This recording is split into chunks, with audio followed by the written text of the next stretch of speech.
All right. Good evening, everybody. How are you doing? How is your day today?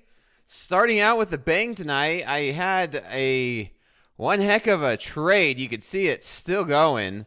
And I tell you what, man, these markets are, it's going to be the reason why I have gray hair. I swear. Good morning, all safe. Rollover, slow markets. Good evening, good evening. All right, audio's good, looks good, sounds good. Give me just one moment. I'll get a few things set up on my end and we'll get going. We will get going and I'll manage this trade. I might just close out of it here in just a moment. And I'll explain it in detail.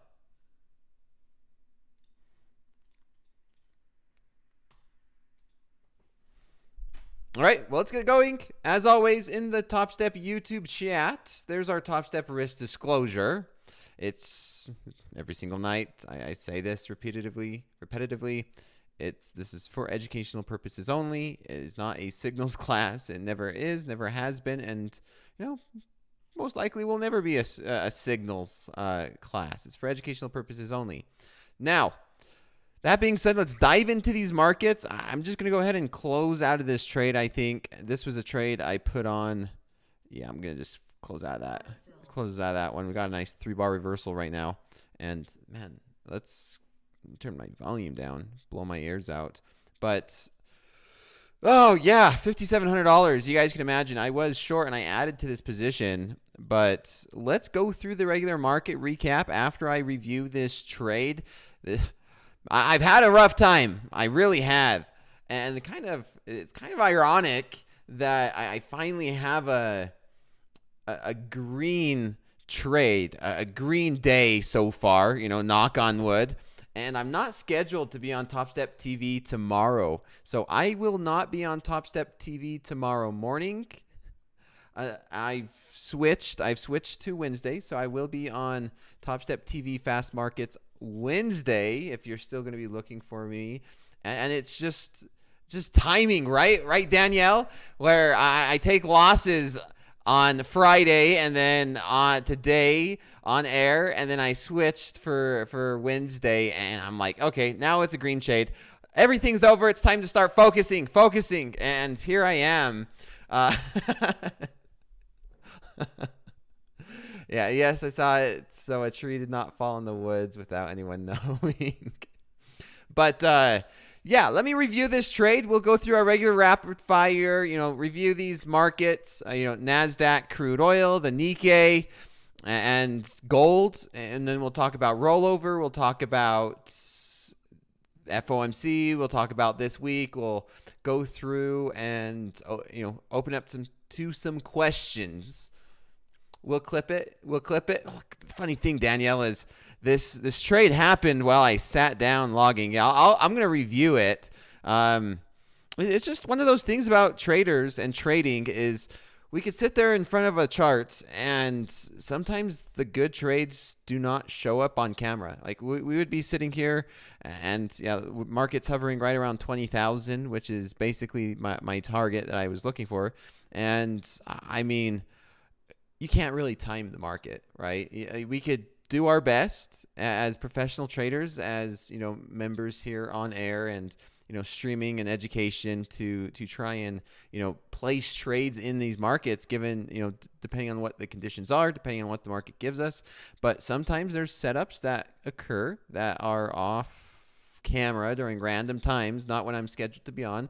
And I still take them. I'm a trader, and I'll take them. So anyway, let's review this trade. I do a top-down analysis. So let's start with a daily. You guys remember my conversation last night? If you tuned into slow markets last night, I was bullish. I was pretty bullish. I was looking for a breakup and a push up towards. We had a contract rollover, so the numbers are going to be a little bit different. The contract has officially rolled over. We are now in a new month. Well, we finally got that breakout. We got a pretty nice rally up to 20,160s. and we rejected it to the end of the day. It's hard to see on the daily chart. It really is. You can kind of see that this was a decent level of, you know, support and resistance around this on this contract, and you know, you could extend these and say, you know, this was support and resistance, and this could also be resistance again. And sure enough, if we zoom in to an hourly chart, you kind of see that a little bit. You kind of see how we rallied up into this level. This is the level that I was looking at, possibly with an opportunity to break up higher. But yeah, you beggars can't be choosers. We rallied up to 20,150 into this zone. New contract, so different prices. And we immediately rejected. We came back down, tested it, and tonight we opened up. We started to rally a little bit, and there was a nice reversal up here, and I was looking for this market to return to 20,000. It's a big round psychological number, possibly run the stops from power hour, and we've done that. We're doing that. We're sitting here just below, above and below, 20,000. And then if we zoom into a 5-minute chart, this is kind of where I based a lot of this trade off of. This 5-minute chart is where this trade came from. Look at this market. Look at this market in terms of this huge move. I took my loss early during the New York session, and then right around lunchtime, we got this massive, 230 point rally. I mean, that's measuring from there, but from the bottom, that's a pretty big rally. And then we just consolidated for a little bit, chopped around, and then sold off 120 points during the last 5 minutes of power hour. I didn't watch it myself, but it's recorded. I'm going to have to go and rewatch power hour with the team. But basically the last 5 or 10 minutes, it was just a complete sell-off. And then the way I'm seeing that is like, wow, okay, there's a lot of bearish momentum going into tonight. You can see look at this market. We're continuing to push lower. But, after that sell-off, after the market closed, we rallied.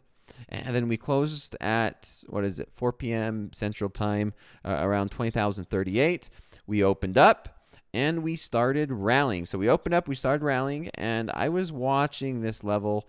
I was watching it. We consolidated. We had to pull back. We rallied up. We consolidated. And I shorted here. This is where I originally shorted, 20,050. I think I even got 51. It was lower than that. So I shorted lower, and then we sold off, and then we had a little bit of a pullback, and we started rejecting. We started rejecting where we opened up. So we started rejecting this, this open gap or whatever you want to call it. So I added to my position. This was one where I shorted, I think 2 contracts up here. We sold off. We rallied. I shorted another 3 contracts, 3 or 4. And, sure enough, I started taking profits when we started breaking down as I was sitting here on air getting ready to start the class. And I just closed that last contract in front of you. And so it feels good. I tell you what, these slow markets have been treating me right. Fast markets have been just off and on. Like I said, it's a love-hate relationship. NASDAQ loves me at night and, kicks me to the curb in the mornings. And, that's kind of been the story of the past couple of weeks. But I'm still looking for this market to have more of a sell-off. Like I said, this daily chart, we're still in a downtrend. And then we zoom into this 1-hour chart. And, we double bottom yesterday. We just finished rollover. We have FOMC tomorrow. And so the market, in my opinion, is going to be waiting. FOMC is going to be huge. The market, I'm not expecting a very big move before FOMC. Very big move in this market is different, right? Where maybe a 1 or 150 point move in either direction, but we officially made a higher high, right? So equal lows, higher high. I'm going to look for this market to come down and look to put in a higher low. So I'm looking at this. FOMC is Wednesday, not tomorrow. This is Tuesday's price action. Yeah, you're correct. So FOMC, I'm focused on FOMC. That's how, that's kind of where my head is. Not really thinking about Tuesday's price action. It's the first day after the rollover. The rollover is being finished, but I'm focused on FOMC, to be honest. So I'm looking for this market to sell off, maybe back down into this consolidation. So I wouldn't be surprised if a further sell-off tomorrow, and then prepare for Wednesday FOMC. I know sometimes I have a hard time because we have traders internationally, and when I'm talking about today, I'm talking about Tuesday's price action a lot of the time. So the price action we're seeing in front of me, and the market's moving and open right now, this is technically Tuesday. So whenever I said, yeah, today's price action, even though here where I'm located, it's Tuesday, but these markets, the Asian session's open, let me correct this. Where I'm at, it's Monday, but in the Asian session where these markets are open, it's Tuesday, and it's Tuesday for the traders that are currently trading in the Asian market, and then of course in London, and then in the New York session, then it's Tuesday, and we get the New York sessions Tuesday's price action, and then on to FOMC, on into Wednesday's price action. So it can be a little bit confusing. I always confuse it in terms of like the way I say it. Sometimes I confuse myself, but yeah, this is Tuesday's price action, and when I say today, that's what I always reference. When I say today, I say Tuesday's price action. The P&L for today, it's Tuesday's. And so whenever I say today during my slow markets class, that's what my reference is. It's Tuesdays. Sometimes it just feels weird whenever I reference the market in person or anything else, and it's at the night. I say Tuesday, like, wait, the next day's not till Wednesday. So it's a little confusing. And I confuse myself sometimes, especially when it comes to news events. But yeah, I'm looking for this market to have a bit of a pullback. Like I said, this is still a bearish market, right? However, something has started to shift. We talked about that where we broke out. Now the market's finding some buyers in here, and I'm looking for a pullback to hopefully make some type of higher low in preparation for FOMC. So in preparation for FOMC. Having streaming issues. You guys, any issues? Did the stream stop? Let me double check on my end. Should be good. We should be good. It froze. I've been trying to adjust my stream settings, but we're good to go now. Froze, but you're back. Good. If it did stop for a moment, it did stop. Okay, well, we're back, so we're good. If it does cut out, I'll have to double check it and make sure the settings. Like I said, I adjusted the settings, so it's a lot cleaner. We don't get the buffering. However, whenever you adjust settings, it always makes me nervous, especially during a live stream and double checking it. But last night, it ran good. Tonight, it's running good. And let's move on to crude oil. Let me go ahead and get up my this demo account while we look around at these other markets. Let's take a look at the crude oil. Been bullish. I was bullish crude oil. What do we see tonight? Today we had a little bit of a sell-off, huh? Today we had a sell-off. We didn't quite get to $70, $69 or $70 a barrel, but I am still bullish crude. I'm looking for these higher lows to continue, right? Higher lows, simple, straightforward. I'm looking for these higher lows to continue.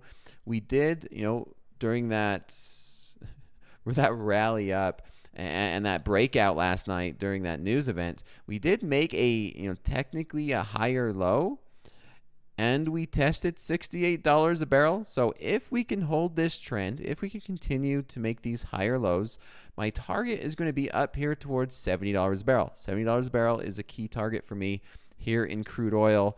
We need to see that. I need to see this support hold. I wouldn't be surprised if we get some type of a stop loss run, which crude is very well known for, and then rally.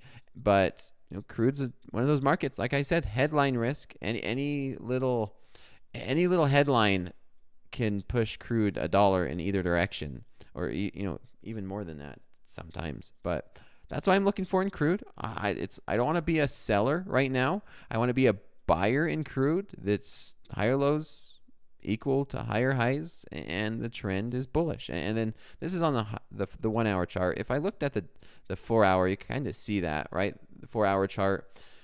This is what I've been talking about for a while, these $65 a barrel. We bounced off that. We came up here, retested it, and I'm looking for us to break up and find some buyer stepping in. On the flip side, maybe this is just one big consolidation, and if we do end up breaking this trend, I could see this market rotating right back down into those 66s, 65s in crude. Like, that's basically it. And then as we start to zoom in, you kind of see the trend a little bit better, a little bit. I mean, it's let's go there. I mean, draw the line. It's up to you. It's up to you how you want to draw that support and resistance. 5-minute hourly looks a lot cleaner, but so far, trend's up. You can see that gap. It looks like we filled that gap from last night, right? We filled this gap. Oh, not quite. Not quite. Almost. There's that gap from Sunday night. We came down. We tried to fill it from 67, but we did not. We did not. I'm going to stay away from crude. Let's take a look at the Nikkei. Nikkei, Japanese market. Then gold, and then we'll talk about, then we'll get to some questions. Nikkei. Nikkei's broke out as well, huh? I was looking for Nikkei to come up to test these 37,700s. Not only did we test it, we broke through that. I think it's going to be interesting to see if we can get up to this next level. That will be this 38,000, break through 38,000, but just like the NASDAQ, almost not identical, but very similar, right? We broke through. We had a very, very clean bearish bullish flag. If you want to see what a definition of a bullish flag is, that's what it is. A rally, a consolidation, not only a consolidation, but a flagging pattern, a cone pattern, descending triangle, whatever you want to call it. And then we broke out and we rallied up, and maybe we see something similar. The Nikkei can do that. I would love to see something similar. Maybe there would be an opportunity to trade it for a breakout to the long side again, and maybe we could get to these, minimum 38,100 and then up there. But FOMC is lurking. It's, like I said, it's only a day away from the price action. Day and a half, 2 days, whatever you want to call it. It's Wednesday. It's Wednesday. FOMC is Wednesday. And so a lot of price action that we're going to see is going to be very choppy, very messy, just like we've seen today in the NASDAQ. Let me take a look at gold and get some questions. Gold, buy it, right? That's been the theme of the year for gold, is just buy the dips. Don't trip, buy the dip. We've rallied. We broke through 3,000. We are up above 3,000 right now. And 3,009, 3,010. How do you buy this market? For me, it's tough to be a buyer up here. It's also tough to sell it. You just sell a very strong trending market, and then do you buy it all the way up here? I think I need to wait myself. I don't know. Coach Hoop would probably know how to navigate gold a whole lot better than I do in this type of a market environment at all-time highs. Like, that's the issue with all-time highs, is the market's so strong and we continue to make all-time highs. And you don't want to sell it because you don't want to be the guy selling all-time highs, right? And you don't want to be it's hard to be a buyer. I don't want to say you don't want to be a buyer, but it's hard to be a buyer because you want to find a way to control risk and be the guy that buys the top and then it sells off. How are the shorts looking on NQ, Dakota? I don't know. Should we take a look at? It's just sideways consolidation. Chop. Okay, let's get to some questions. We'll go through that. We'll check these markets. If there's a trade setup, I will take it. Climbing the wall of worry. On indices, sadly, I shut down his streamer dreams to love. Buy high, sell low. Wait, don't do that.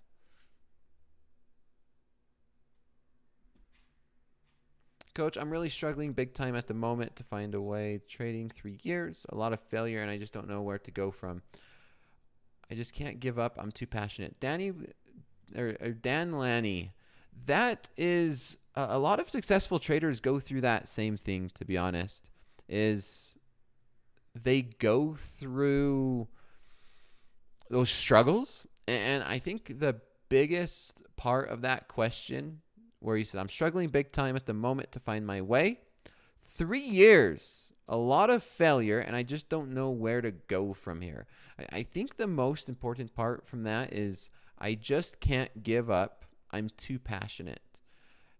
That is the most important part. It doesn't matter where you're at in your trading, struggling. You see me struggle. You see me take losses in front of everybody. Sometimes it sucks. Sometimes it's hard. And it's like, gosh, this is embarrassing.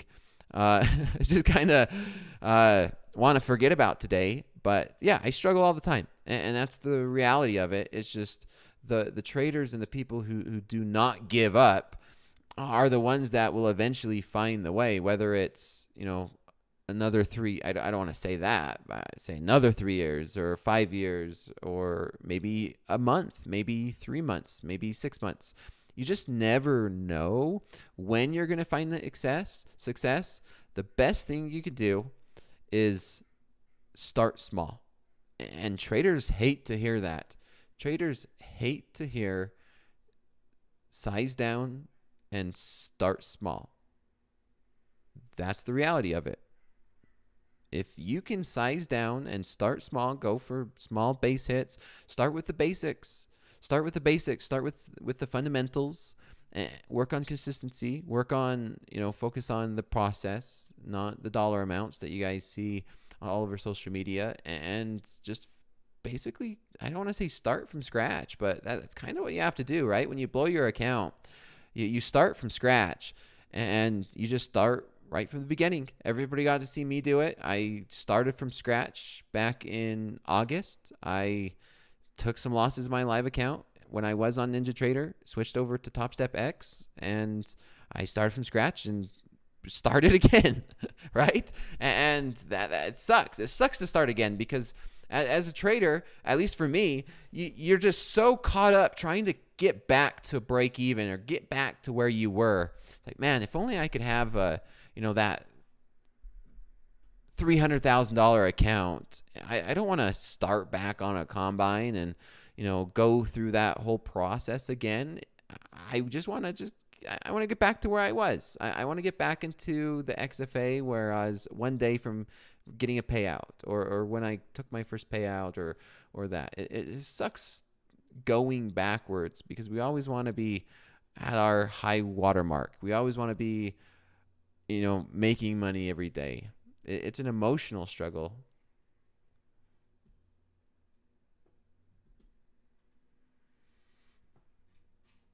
I always seem to be digging myself out of a hole.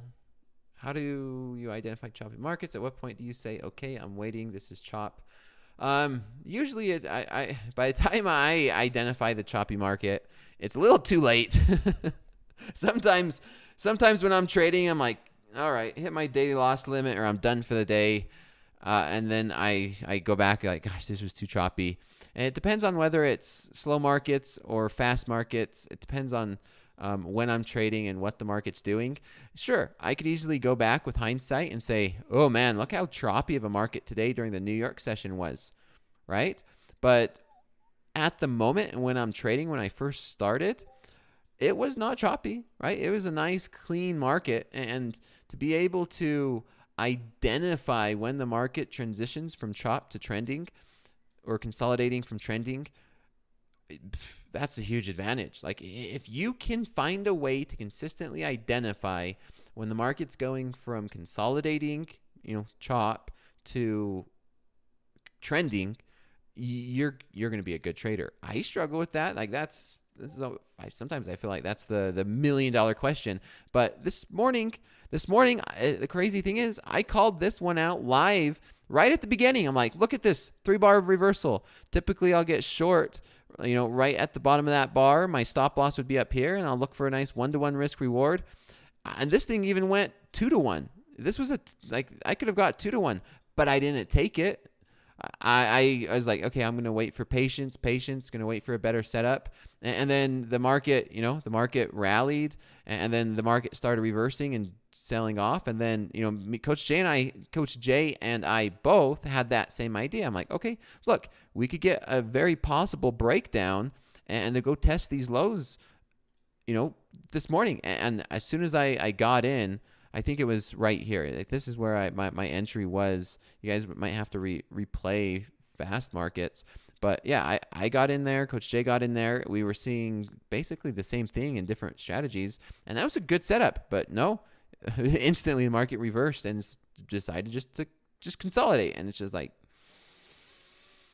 dang it. I wish I could have identified that sooner. I'm sure there's some traders who were, probably were able to identify or predict, hey, we're going to be chopping around, or this is just range bound so far. And then we just went right back down. We did end up hitting that target eventually after it, roundup stopped me out. And then it was kind of just back and forth, slowly trending, and a little bit of chop throughout the rest of the morning. And then finally, whether this was a news event or what happened, we transitioned, right? Consolidating, chop, whatever you want to call that. Then we transitioned to a beautiful, bullish, trending market. And then more chop, and then last 10 minutes, trend down. So if you're able to identify these, that's amazing. That's one thing where I would say, indicators might not be too bad to identify chop, whether it's like a moving average, whether it's a VWAP, whether it's something that you use to identify what type of a market condition. I typically look at price action. If the price action in terms of like, are we making higher lows? Are we trending? Are we how does the price visually look? Here's this, for example. Like this to me is chop when we make lower lows and equal high, or lower lows and higher highs, right? Higher high, lower low. I'm like, oh man, this is a megaphone pattern, right? Maybe this is a possible megaphone pattern or something in between, and it's just not very clear and clean to me. And then when we start to break out, it's usually a little bit too late for when I could tell, and just like, okay, this is a break. We're now trending. We are now trending because at the time we don't know if this is going to reverse here and the megaphone pattern continues, unless you have your own way of telling that. And just like tonight when we had that big sell-off and we started to trend higher, and we started to put in these higher lows and higher highs, and we started to look like, could be a bearish flag.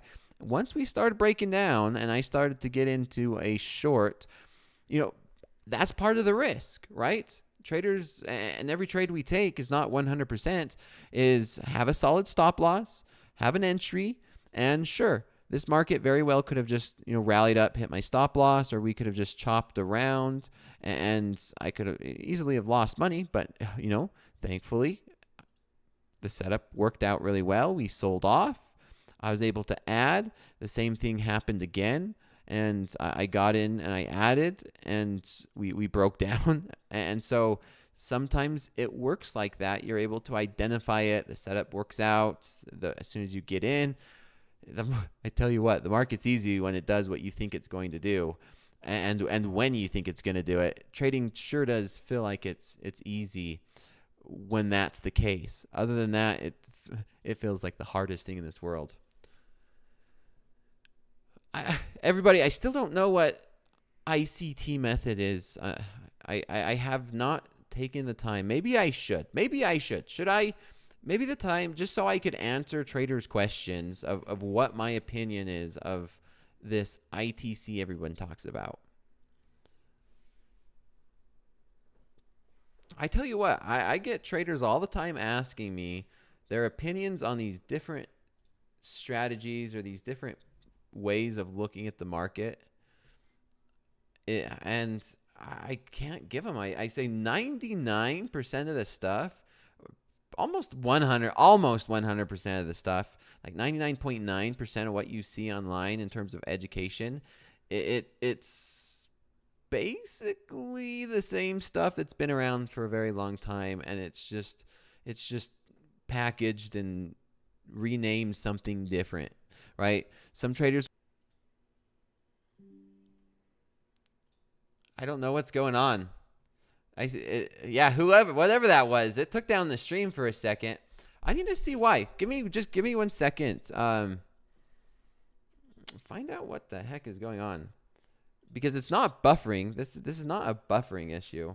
This is like it freezes for like 5 seconds.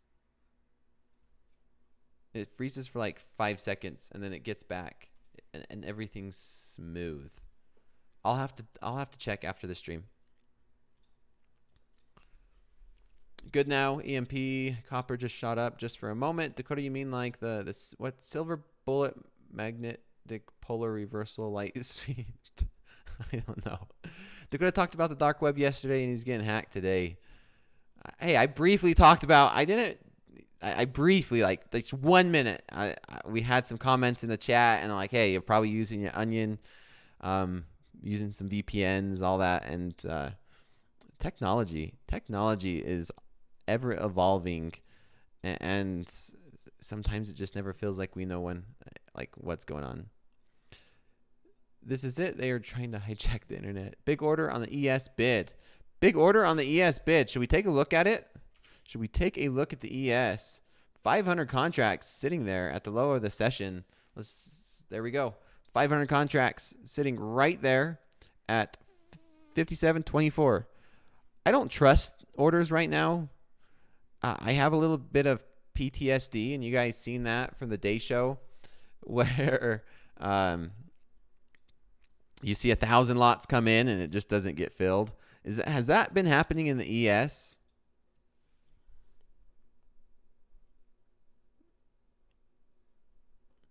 YouTube is so bad for trading. Just apply this indicator for a 98% win rate. Shock. It's all about the thumbnails on YouTube, right? All the clickbait. If I could get somebody to click on the video, then it's success. 57.24. Man, all I see is kids arguing. Short life. I'm just going to.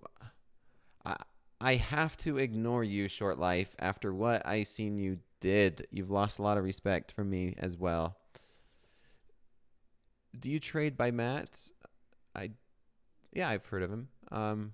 Easy to win 98%, but what 2% is a margin call? Exactly, Peter. Well said. Very, very well said. That's typically what happens whenever we look at statistics. Maybe we could pull up a statistic. Coach Jay and we recover statistics on Wednesdays. So tune in on Wednesday, and I'll tell you exactly what I'm explaining about. Is you cannot have risk reward and win rate without having both of them combined, right? There's a positive expectancy or negative expectancy. The focus that we should focus on as traders should be the expectancy, not the win percentage solely, not the win rate, not the risk reward. If you're looking at one individual statistic and say I'm successful because I have a higher win percentage, you're wrong. If you're looking at your statistics and saying, yeah, I'm successful because I have a higher risk reward, you're wrong. That's a fact. You have to have both of those combined to be successful.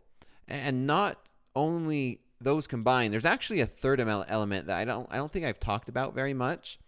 Let me switch to this right here. Yeah, that's fake. That's as fake as it gets right there.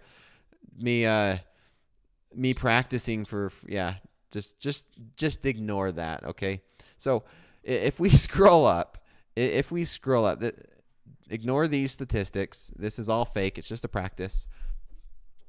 But we have the trade win percentage. We have the average win versus average loss. And so if you take the trade win percentage and say you're successful and you look at this alone, it's incorrect. It's misleading. If you look at the average win versus average loss and you look at this solely and alone, it's incorrect. It's misleading. The profit factor, your expectancy, is the most important single statistic in my opinion. Right? It takes into consideration everything you're trading and what your profit factor is. So you want to focus on getting this positive. You want to focus on getting your profit factor above 1. So 64%, is that good or bad? I don't know. It depends on what your average win and average loss is. And it depends on maybe even your position sizing. Because what if a trader has a 99 win percentage and their average win versus average loss is like a 0.001. So that 1% losing trade, it blows their account. So if you take a look at that, right, you're just going up and up and up and up and up, and then just 1%, 1 out of 100 trades is going to blow your account. It's still unsuccessful. It needs to be consistent. You need to have enough data. You need to have enough losses. I tell traders all the time, it's all about data. It's data. Focus on your data. Focus on, what do we want to call it? A larger sample size, right? A larger sample size. You need to have a larger sample size. Like 1 week is not good enough to judge your statistics. One day is not good enough to judge your statistics. And I would even argue maybe a month. Once you start getting into a month worth of data, then sure, maybe a month you could have a decent judge of your trading.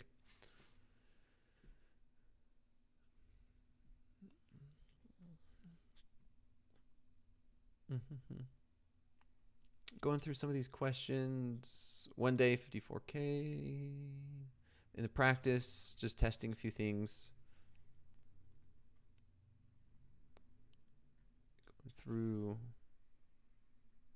Going through some of this. Any questions regarding, I guess I could go through some that I might have missed. Hey Dakota, how do you deal with hesitancy? Slippers, the way I deal with hesitancy, being hesitant, you trade smaller. If you're hesitant on placing a trade, then odds are you're either trading too big or you don't have trust in your process. You have to have trust and you have to have confidence in order to place a trade. And if you're trading in such a big size, then it's gonna be harder for you to trust that. You're gonna be so hesitant.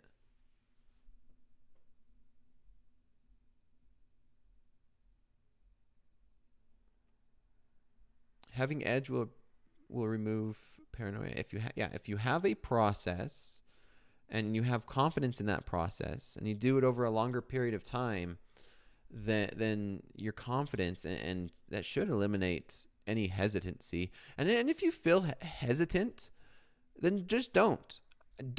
If you feel any feelings of emotion of like hesitancy, fear, greed, don't.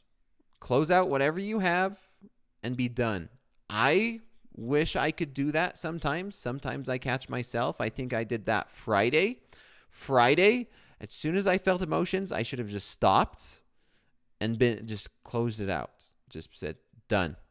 Because I placed 2 trades. They were good setups. I took a loss on them. And then I traded out of some frustration on Friday. And then I said, yeah, that was stupid. Oh, well, you guys got to see that.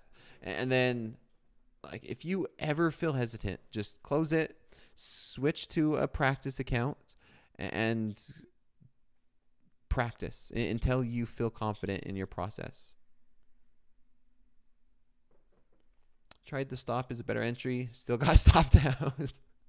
Well, it depends, man. It depends on where your stop is. Nothing works 100% of the time.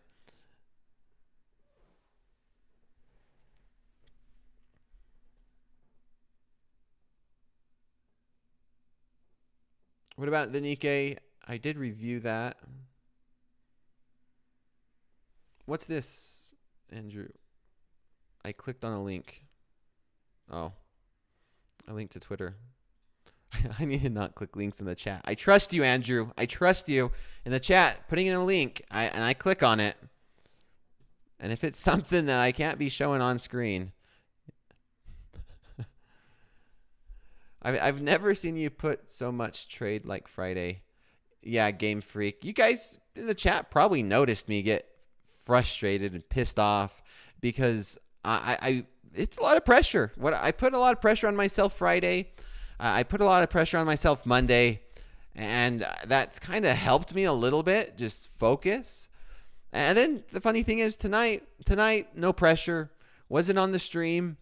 I'm not going to be on air tomorrow, and at least I'm not scheduled to be on air for Fast Markets tomorrow morning. I see the trade set up, and I just took it. Like, no pressure. I didn't have to explain it to anybody. I didn't have to draw it out. I didn't have to sit there and watch the audience or have, thousands of traders watch me place this trade. I just took it. It was nice. I was like, it's not bad. Let's just see where it plays out. Placed the trade. I went, I got a small bite to eat, came back, sat down and preparing my stream, and the market started to sell off, hit my target of 20,000. And that was a good 2-to-1 risk reward. Like that was a decent 2-to-1 risk reward. And I did scale into it, and then you guys, I added to this position, and then eventually I had my stop loss like somewhere like that. You guys seen it at the start of the class, but that was it.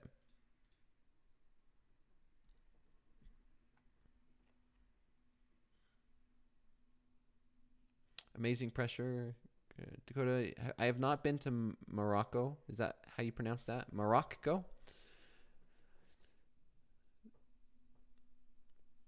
How was your date? Did you eat ramen? Yeah, no comments. No comments on that. Come on. Focus on trading. Focus on trading.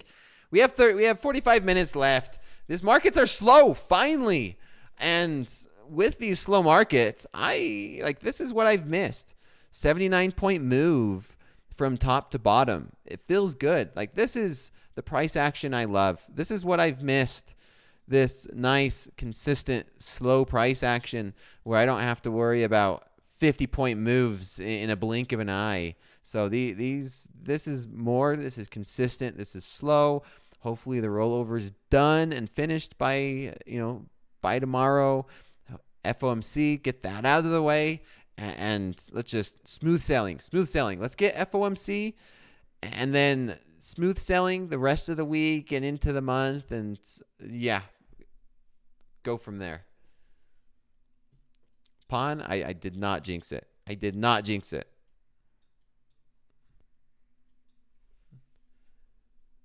You needed this stream today for sure? Well, good. Gotta hand it. The YouTube chat is the main event. All the trolls, including you, Short Life. All the trolls in the chat. Is it possible to scale up your contracts in a live account? Like when you start? Oh, this is a good question. This is a very good question. Is it possible to scale up your contracts in a live account? My answer is yes. Like when I start with a 100K account with 10 contracts, is it possible to trade with like 15 contracts sometime later? Yes, and I think maybe this needs to be talked about a little bit more. Maybe not. It's once a trader gets to a live account here at Topstep at a prop firm, like a real prop firm. God damn it.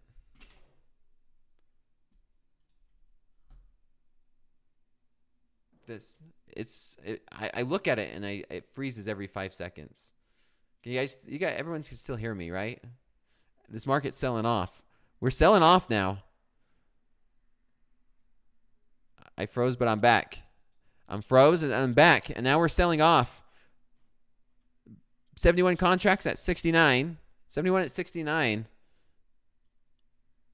New lows. Here we go. Should have just held on to that short, right? Look at that. Yeah, where's those contracts at? 70? At 69 even. Let's oh, now they're gone. No, they're there. They're still there. 60, 69. 69 even. What a move. What a move. If only you had a runner. For slow markets, what the heck was I talking about, everybody? What was I talking about? Oh, the scaling. Anyway, back to what I was talking about before I got distracted by that 20-point sell-off, which it seems big right now, but in comparison, it's not. It's all about candles. Normally, last week, that was I mean, it's 30 points is still big. That was probably closer to 60 points. That was definitely a 60-point move with that size of a candlestick last week. But this isn't too bad.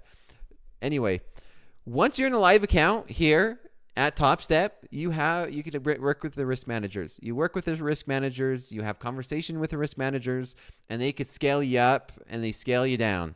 If you're trading good, you could have a phone call with one of the risk managers and say, "Hey, I'm trading good. I'd like to trade 50 contracts." And they'll be like, "Oh, wow." And it's like, if you're trading good, I wouldn't be surprised. I've had conversations with Mick. This was last year, and I was trading good. I was doing amazing. I was in the groove, and I was just reading the market really well. And I had a conversation with them, like, let me trade 30 contracts. And I could have easily scaled up to 50 contracts or more, but these are minis, so it's cheap. These are pretty big positions. I was trading 30 contracts. And yeah, I know that there's traders who trade more than what the standard size is. I don't know any of the details, but once you're in a live account, you have that flexibility. Not only with the contract size, but with your daily loss limit, with your risk overall. I know when I was trading 30 contracts, I had either a $10,000 or a $15,000 daily loss limit. So I was trading 15 contracts with a $15,000 daily loss limit. Like, that was my regular trading day-to-day last year. And, maybe I'll get right back into it if these markets and my trading starts to improve. You caught that one. Thanks, Andrew. Coach Dakota, might sound like a silly question, but do you like slow markets when they are a bit faster, or do you like them when they are slow? I like slow markets when they are like this. This is my favorite thing here in slow markets. Nothing faster. This volatility is perfect, where we could still get decent moves, but it's not so violent and unreasonable like we've seen last week. This is still on the volatile side. That's a 30-point move. These are decent sized moves, 50 points. So this is still on the more volatile end that I'm used to, but it's like half the volatility that we seen last week. This or slower is my favorite. I like these markets. If it's slower, I'm still okay with these markets. Everything I do is a top-down analysis. I start on these higher time frames, and once FOMC is passed, I think I'll restart up the slow markets account again. I don't know. Everyone's thoughts on that. If everything is back to normal after FOMC, I'll fire up the slow markets account again. We'll do some more slow markets trades now that the market should be back to normal, to where I place an order, place a trade, leave it overnight. The very next night, we'll review the trade, see if it was a winner or a loser. We'll analyze the statistics and see if we can do that for a long period of time without this market going, or myself going haywire and doing anything to it. What is a let's go through this, some of this. Coach, if you had to reflect, what would be one thing that propelled your trading? Simplicity. Definitely simplicity.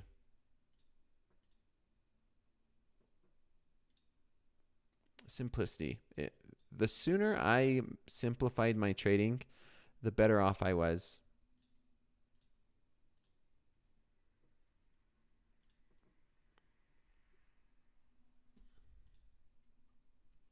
Dakota, I'm going to sleep, man, and Q smashed me again. Size down. Size down. If you're still getting smashed by the NQ, size down. Volatility slowed down a little bit, but still.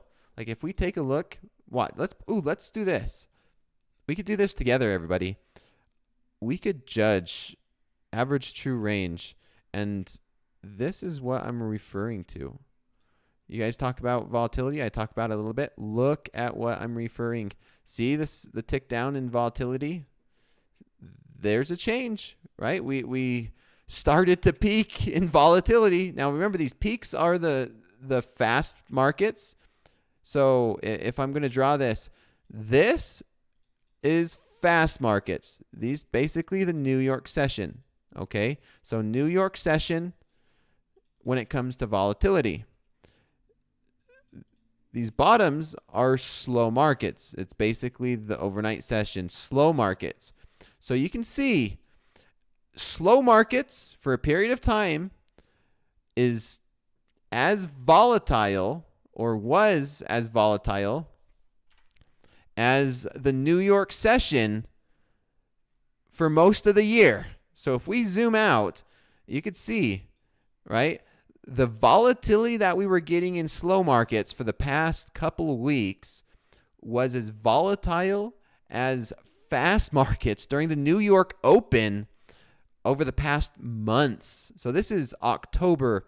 That volatility for the past few months during fast markets and the New York Session Open was what we were experiencing during slow markets. Just, it's hard to wrap your head around it, or at least it was. It's crazy to think, right? Because we're looking, now we take out what we experienced in September, right? Because we had a huge peak and a huge spike back in September.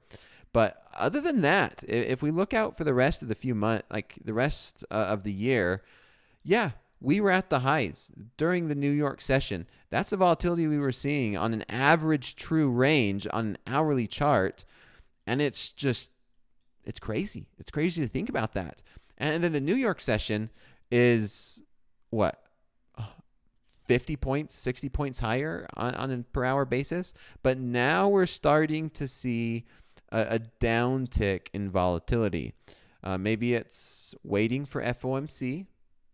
Maybe it's waiting for this rollover, but it's nice to see the market go back to normal. Like this, we're now back to normal from what we were seeing the end of the year, December, January, and for parts of February. Back to normal.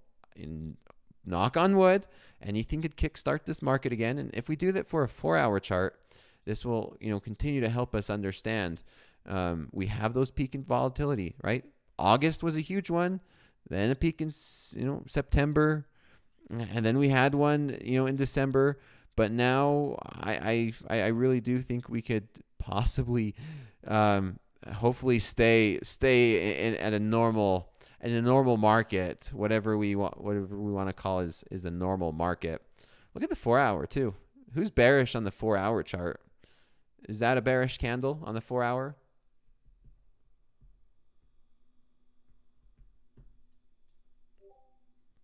That's an eye opener. I mean, you sometimes have to zoom out and kind of understand in perspective what kind of a market we're trading in terms of how volatile it is. Look at the sell-off. This is just insane. Like, that is thousands of points in just a week, right? I mean, if we're measuring this in the 4-hour chart, like that is 3,000 points here in the NASDAQ in such a short period of time. It truly is up like a staircase, right? We staircase up and then just elevator down. Like that's normal for these markets, and it happens before. It happens all the time. Elevator down, step up, elevator down, and so now we must ask ourselves, if volatility starts to decrease, if things start to normalize, can we see more stable market conditions where we can see better price structure, better opportunities? I don't know. Maybe some traders are thriving in this volatility and they're destroying these markets. Makes you wonder who got rich during this sell-off, during this sell-off. Who got rich? Oh, I know who got rich. There was, I remember very vividly who got rich. There was a guy, there was some person who sold 800 contracts like right around here. I remember that. Andrew and I was or Andre and I, we were live for Power Hour, and I remember watching this market. We seen 800 contracts come in, and it got filled, and that basically like that was crazy. Warren Buffett. Oh, we know Warren Buffett had a big cash position, right?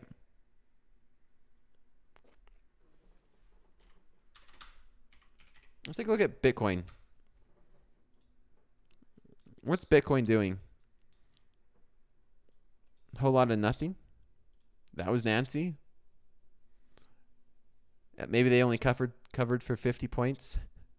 Maybe. Michael Burry, not Michael Saylor. It's got to be millions.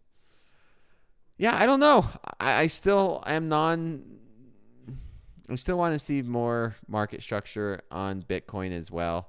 I would love to see a nice little sell-off. I want to see a sell-off in Bitcoin.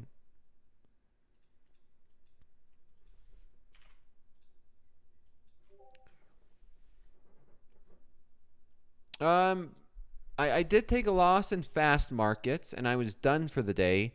This is new. So this does not include yesterday's price action. This is purely for today's price action, which is Tuesday. So this is Tuesday's price action, not yesterday's. I took a loss yesterday. Still gave out. Still was very giving today. I decided I tried on Wednesday under a lot of pressure, and I took a loss. I tried again, on Monday under pressure, and I took a loss. So I just decided, I said, heck with it. I'm going to go ahead and just give out some cash anyway to charity. And I to be honest, I enjoyed it. I hope that I'll be able to do more in the future, to be able to find ways and other ways to continue donating to charity for, random reasons. I don't typically need a reason, and nor would I want a specific reason to donate to charity. I just do it because I like it. That to me is a good enough reason. It makes me feel good, and I like to do it, and that's a good enough reason for me. Yeah, look at this sell-off continuing. NQ's running new lows. If only I held my position. What are we looking? Let's do some woulda, coulda, shoulda right here. Woulda, coulda, shoulda. Look at this market. Volatility is starting to pick up. There's some fear. We're down that's 50 points right there. We're down 0.28%. 0.28%. Where do you think it could go? It could go to 0. Can we go to 0 here in the NASDAQ? No. But I am looking for this market to just come back towards this middle of this range. I wouldn't be surprised if tomorrow we come test these 19,700s. I would not be surprised if we're down in this zone tomorrow. I could be wrong, right? because we broke out of some of this support. Maybe this support becomes resistance again, and we end up, just maybe doing something like that. I don't know. We never know. Rollover is basically finished. We have FOMC the following day, and I would not be surprised if we're in the middle of this range right before FOMC. I wouldn't. I'm not going to trade it. If I knew for a fact, or if I was confident, I would hold a short. I probably would have held a short if I was very confident in that. But just based off of my experience, markets love pain. And I mean, everyone who's long doesn't want to see it go down. I mean, this could have been a very easy short opportunity up here. And I mean, you just don't know, right? Is there some type of a trend line we could come down and retest? Sure. We could zoom out and we could say there's some trend line. There's maybe a trend line that we could come down and test somewhere in these mid 900s and find some support. I wouldn't be surprised on that one. But then if we do break this trend line, then things could start to look pretty scary, to be honest, going back again. 50% retracement. 50% retracement from what? Is this a fib retrace? I don't know. Where do you draw your tracement channels? Is that where you draw it? It's past 50%. Or do you draw it from here? Do you draw it from here? Where do you draw your fibs? That's how I would draw it. That's the way I would draw a Fibonacci retracement. And this is saying these 60s from the start of the trend. What trend is the question? All the way down here? Or right here? Or right here? I would say that this is where I would draw it. For me, I'm looking at this price as the move for today. But I mean, maybe some traders would look at this pivot. Maybe some traders would look at this bigger one, and then it could also determine on what time frame you're looking at, right? And I mean, there's so many. I could sit here and I could probably draw 20 different Fibonacci retracements and extensions on this chart to where we can even see a candlestick. Gold? Someone's shouting out gold. New highs? All-time highs in gold? Nope, almost. All-time high is 17. 17. 1. 17.1. Let's make sure. Yep, there's the all-time highs in gold. Can we reach it tonight? Can we see gold hit an all-time high tonight?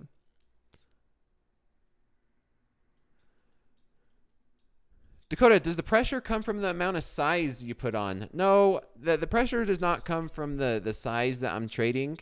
It's on being positive for the day. It doesn't matter whether it's $50 or $5,000 in positive.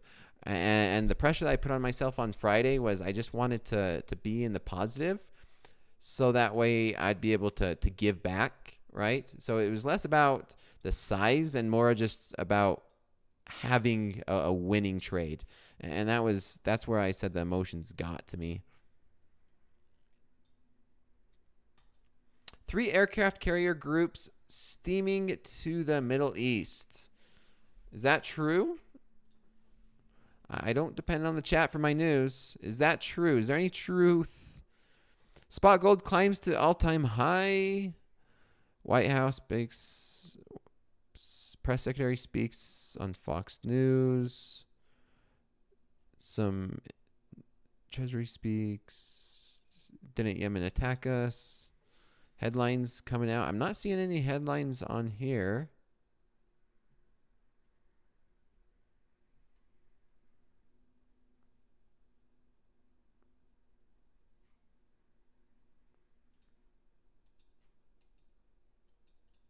Thank you guys. 2 valuable answers. 100% accurate breaking news. Tune into slow markets. I don't know. No, this is not accurate breaking news. I'm not a breaking news. We trade the markets. Typically, the markets will know first. And judging by this, I don't see any news coming out. Markets will almost always know before we do. I mean, yeah, I cannot even think of an instance where where we find out before the markets do. Markets will be moving if there was a news event of significance. You'd see gold, like if it was something as that trader just said in the chat. If there really was some type of a headline, typically you'd see crude oil moving up or down, or some volatility, and these markets. I mean, we are seeing the NASDAQ. It's coming up to this 69 level, the 616 or 969. There's 100 contracts sitting right there, and we are selling off. So that's why I was kind of thinking there might be, but nothing else is seeming to move too much. As many algos there are running looking for headlines, the microsecond they come out. Yeah, there's tons of algorithms just scanning the internet looking for keywords and headlines, right? Did we roll over? Yep, we are rolled over. You can see we are now in NQM 2025. So we are now in the new contract. You can see that in price. We are just broke below 20,000.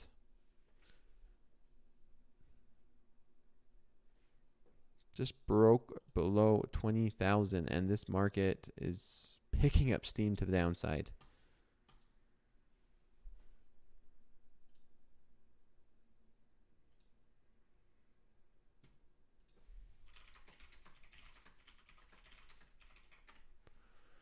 The 4-hour chart is showing an interesting bearish pattern. Yeah, there was a 3-bar reversal on there. Now there's 70 contracts sitting at 969. It hasn't been touched yet.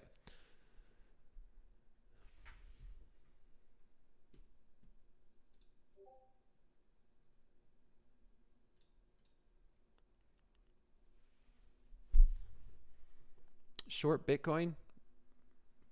Yemen rebels claimed responsibility on Tuesday for a third attack on the American aircraft carrier group in 48 hours, calling air retaliation for the U.S. strike. According to, okay. I'm not really seeing much move in these markets. Tons of headline news. I'm surprised headlines have been relatively quiet during slow markets. We haven't been seeing those sporadic 50-point moves that we normally have been seeing. When the new presidency did take office in the start of the year, we've seen some random, tariff headlines that would move these markets hundreds of points. Its market structure. Coach Dakota, any idea if the JFK files being released will have any effect on these markets? I don't know. My opinion is that a JFK file being released would not impact financial markets, but who's to say there? Who knows, right? Who knows for a fact? How can you tell which month contracts you are in? Right here on the top left-hand side, see there? NQM. We are in the M 2025. And if you take a look and you just probably NQ futures, you could go into the CME website, and there's also details, right? Globex NQM. And go through, and you can see which months, which contracts. You go through the quotes, the details, and here is a good example and a breakdown of the contracts months. So there's March, which is H, June, so we're in June's, which is M, and then September's, which will be U, and those will go through, and you can see it.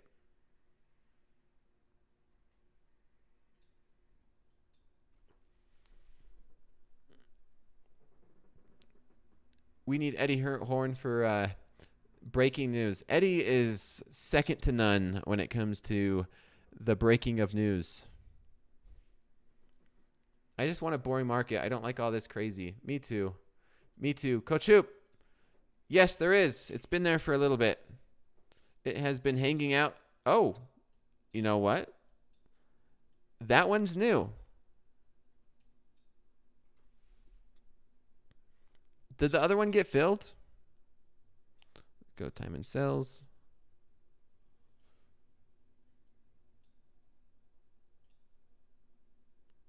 I don't know.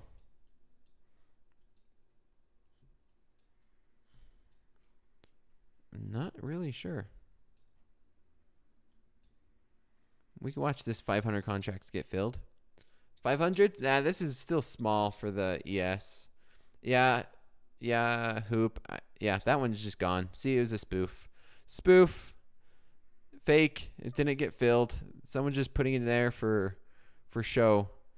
They were out with their girlfriend or boyfriend, and they were showing what they could do. I don't know.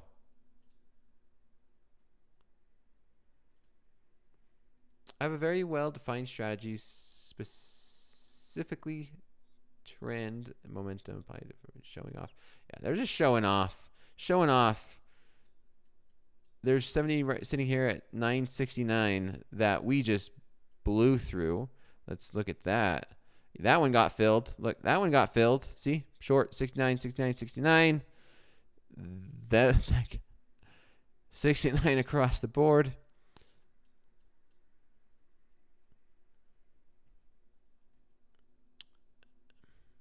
Why did I not hold on to that trade? I don't think I could have held on to that trade, to be honest. I hit my $20,000 target, or the 20,000 here in NASDAQ. That was my target. It's always nice to have the power of hindsight to wish that we would have held a trade for longer.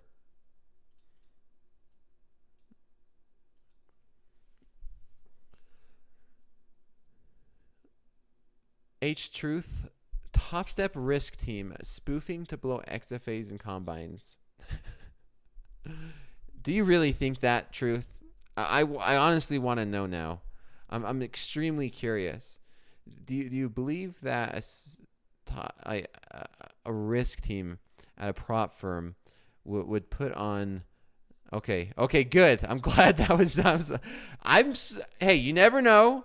With some of the people that we see in the YouTube chat, might actually have some conspiracy theory that a prop firm is throwing on 500 or 1,000 contracts in the futures, targeting combines or XFAs. That would be some next level stuff. Trying to move the markets during slow markets. I mean, you make or lose so much money on 500 contracts. Insider info. Well, are they really spoofing? Right? The definition of spoofing, where a trader puts an order to manipulate the market without the intention of filling it. And then can you really identify what their intentions are? I don't know. We've been seeing 1,000 contracts, 1,000 lot orders here in the NASDAQ for months now. And today, too, during the New York session, 800 lots come on at the bid or the ask. Market gets so close to getting them filled, and then they just pull the order, and they don't get filled. And that happened, a few times today. But how do you prove it? I don't know. I don't know enough about that or the technology behind it to be able to prove something or what it is. Yeah, and the 1,000 lots just disappear. It's crazy to me. It just comes onto the order book. Market goes towards it. It starts to get close, and they just pull it. Is it an algorithm? To me, my guess is it would be an algorithm. The way that they're pulling the orders moments before price gets there. I mean, as a human, I don't want to be the human and the person trying to take the order off, because my luck, if I'm sitting here with 1,000 contracts and they tell me to pull it before price gets there within a few points, I'm going to be the guy that, fat finger something and it gets filled in the wrong direction or something like that. And they'll be like, what did you just do? I'm like, market was moving too fast. Dobie told me It was you swinging thousands of lots. Yeah, we're seeing volatility tonight. A little bit. This is a consistent sell-off. This is not a panic sell-off. This is just a consistent sell-off. It's not panic. To me, this is not panic. It's just consistent. It just kind of shows you the bearish pressure we have on these markets.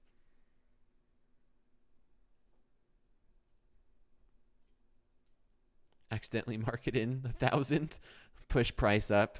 If you market in 1,000 contracts right now, I mean, count them, right? How far would you have to push price to get filled 1,000 contracts?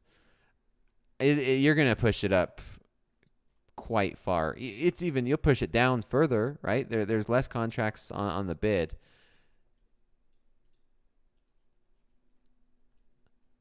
You got a trend line potential at 918. Let's see. Let's take a look. One trend line that I was looking at is, it seems like we might be getting close. We might be getting close to this one. It doesn't look too good. Let's look at the hourly chart. Hourly chart looks a little bit better. Maybe something like this. I'm not sure. But yeah, shorts look really good. This is such a weird sell-off. Yeah, it's not a panic sell-off. It's just we're in a bearish market right now. Like there's so much bearish pressure on this market that typically when you get a sell-off, it's just a big sell-off, right? Of panic and fear. It's just usually one or two, candles, and it's a big fear panic sell-off. But this is not that panic. This is not the normal sell-off that we have getting over the past year or so.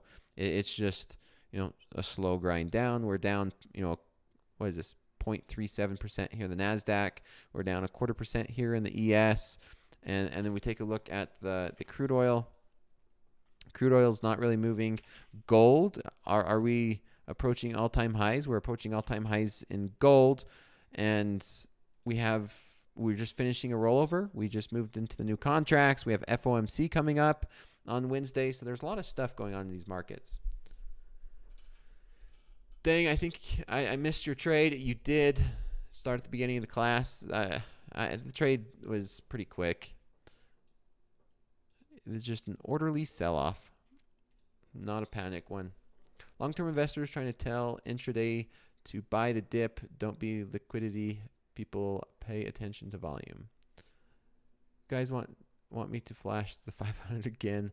We haven't been putting on tariffs and trying to annex Canada for the past year. It's wild now. It's wild now.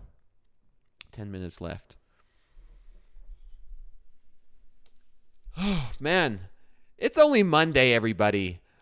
These markets have me exhausted, and it is only one day into this week. Tune in for a long week. It's going to be a long week. It's going to be, an exhausting week. We have the rollover being finished. Like I said, if you're up money, don't risk it. I mean, you don't have to put money at risk. Trading is optional, and I would even argue I might even consider not even trading until after FOMC, to be honest. Is it just me, or has Topstep X voice changed? I'm not sure. I don't trade with the sound on. How many contracts could you handle, Coach? If you could, how many would you want to handle? It depends on my account size, but contracts is just a number. If I had $1 million account, I would be trading probably 35, maybe up to 50 contracts. But it'd be the same process you guys see. Fast markets was fun last night. Markets are exhausted. Our energy and patience. I think a little bit of it. Everyone's kind of exhausted in these markets, right? You guys seen? I don't know how Peter Tuchman, he keeps the same energy every single day. Every single time I see Peter Tuchman on TopstepTV, he's just so full of energy, and you could tell he just has so much passion and love for these markets. But even for a little bit, he was kind of just annoyed with the tariff talk, this craziness, not knowing. And yeah, it's been an interesting few weeks in these markets for sure.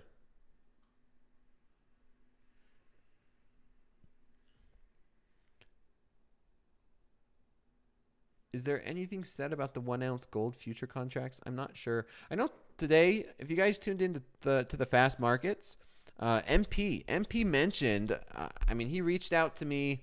We're having some good conversation about gold. Gold. I know a guy. I know a guy who owns a mint, a press, and we purchase some gold or silver, make something out of it. There's a lot that he can do with gold and silver and purchasing it. When I told MP, I was like, yeah, when we first brought that idea about purchasing some gold for Topstep and whatever we plan to do with it, that was back when gold was down to $2,600. So that was wow, that was really a long time ago. Let's see. Wow. Okay. Gold was around here when I started that conversation. And I ended up buying 6 ounces of gold at $26.50 plus 50 because they came in the Buffalo. I bought 1 ounce gold coins, and so I paid a $50 premium per coin, and so I paid $26.50 plus $50. So I paid $2,700 for per coin on my end, and I'm happy. I'm very happy. My cost basis is $2,700 on 6 ounces, and so far so good. Let's keep market going up. And NASDAQs continue to go down. You admire MP for all of his success. You started with vending machines. Yep. And the markets. Remember, everybody. MP, Hoag, Eddie, Andre, JD, so many people at this company has deep roots in these markets. Whether it's floor trading, whether it's their family members floor trading, that is what Topstep is built for and by, and that is the number one thing of why I've really loved Topstep.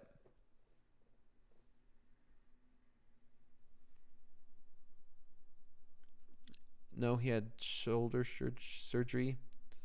What am I missing? Nightbot's coming in here spamming links. Must be a cool part of the team. It is. It's fun to hear the stories. You guys, when you tune into TopstepTV, maybe I need to do a good job of asking and trying to get some of those stories out of out of Hoag and Eddie and MP. But I absolutely love hearing them. Look at this market going down again. New lows. New lows. Anybody short? Who is short? Let's run a poll in the chat, or just type it in the chat.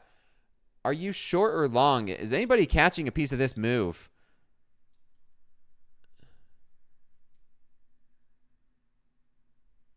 Man. Can we have merch? Short. Look at everyone short. Is anybody long? I'm not seeing anybody long. Made $200 afternoon stacks. $200 worth of afternoon snacks.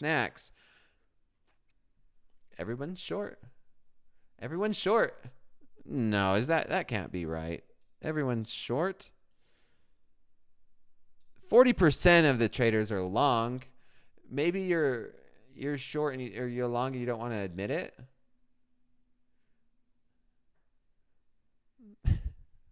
There's the true answer. Let's just dive. Let's take a look. 40% of you, everybody is long, right? 60% is short. Short from, I mean, they're making money. So the majority is making money tonight. So that's pretty dang good if you ask me. Where 60% short, average price 981.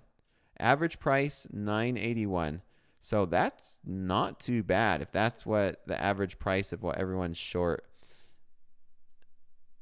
That's not too bad at all. Let's see if it changes. Look, it's changing. It's changing. Traders are covering. Traders are buying it.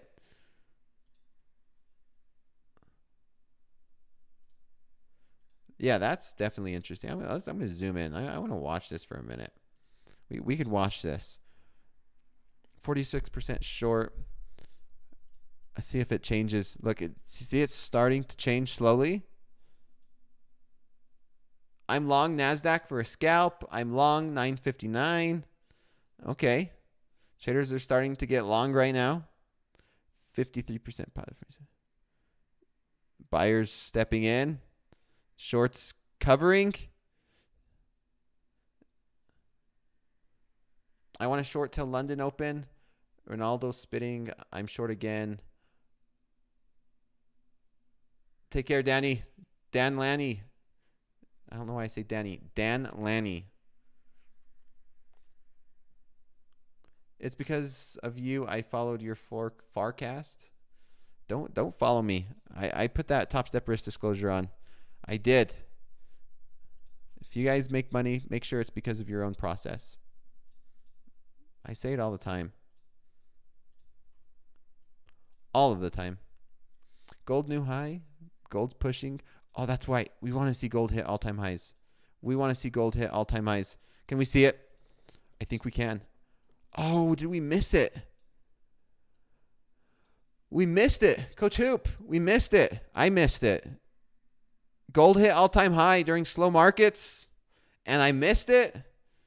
Let's do it again. Let's get back up there.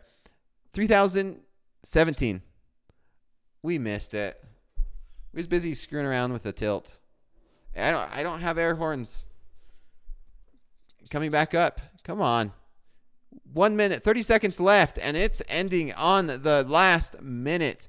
We hit it, and to end slow markets and missing this, hitting all-time highs. Air horns in the chat. Man. Next time. Not very often do we get to see a market hit an all-time high in slow markets, but that was it. All right. That being said, Gene, maybe one day we'll get some slow market swag. That would be fun. That would be fun, getting some slow market swag. Joel Mackey, unfollowing. Well, good luck, man. Peace, Dakota. So take care. I will see everybody probably tomorrow night. I am $5,700 in my live account. So feels good. Feels good to end the day after this morning getting smoked during fast markets and then coming back and just doing pretty dang good on my home. Do I say home field advantage? This is my home court here in slow markets. And yeah, I think that's a good way to end it. Thanks, everybody. Take care, and I will see you tomorrow night. Maybe I'll see you in the chat throughout the day show. So take care, everybody.